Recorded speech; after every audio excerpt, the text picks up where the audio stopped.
I'm Sharmini Pires for The Real News. I'm in San Francisco, and I'm joined by Antonia Juhasz, and she is the author of The Bush Agenda and also her upcoming publication, The Tyranny of Oil. There's been lots of media fray about the military surge, but very little attention has been paid to the economic and the oil surge that's taking place. Well, it's been interesting with the hearing testimony by Ambassador Crocker, General Petraeus, and then President Bush's speech. There was some mention of Iraq's economic footing, but certainly not the attention that I think is due. And as you say, there's one word that was missing from the entire dialogue, which was oil, which I certainly don't think is of secondary importance when talking about Iraq. There was also a disagreement with President Bush painting an incredibly rosy picture of Iraq's economic footing, and Ambassador Crocker actually very appropriately painting a very dark picture of Iraq's economic footing.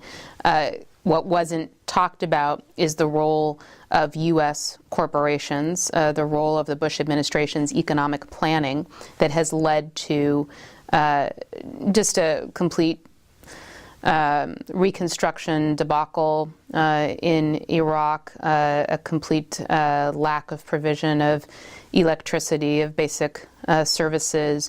The one area, however, that is doing quite well is, in fact, the oil sector.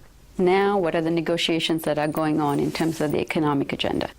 Well, the Bush administration had a very clear economic plan for Iraq. It was laid out prior to the invasion, and it was basically a framework to try and take a state-run economy, and not just a socialist economy, but a dictatorial socialist economy, and turn it into a capitalist free-for-all. Not even really that, a U.S. corporate free-for-all. A country that would be transformed into full access to U.S. corporations and their interests.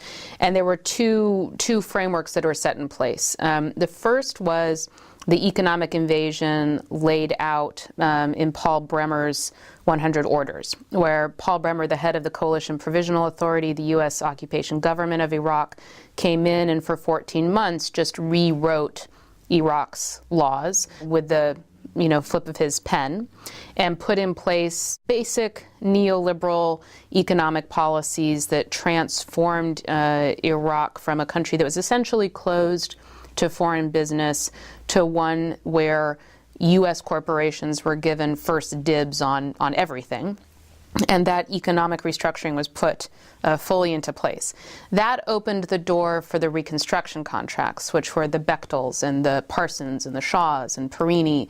That includes a lot of Halliburton's work and KBR's work, which was supposed to be that the U.S. corporations would get what ended up being about $50 billion worth of money to do the reconstruction, with the unstated promise being made to them that they would then get to stay long term and reap the fruits of their labor, which would have been turning Iraq's public sectors into private sectors. Where is this $50 billion or so coming from? This was U.S. taxpayer money, also some money taken from Saddam Hussein's accounts, also some Iraqi oil money that was turned over, almost completely now gone, turned over to U.S. corporations.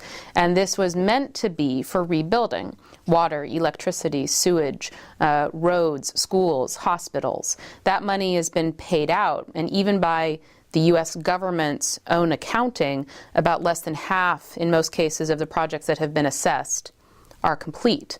But the money's still been paid to U.S. corporations. And the corporations have left because they thought that they were walking into privatization, that they would get to own the electricity sector, own the water sector, and that would be their payoff. But of course, the reconstruction didn't exactly go, or the occupation hasn't exactly gone to plan, so they all hightailed it out of Iraq, leaving Iraq in a shambles.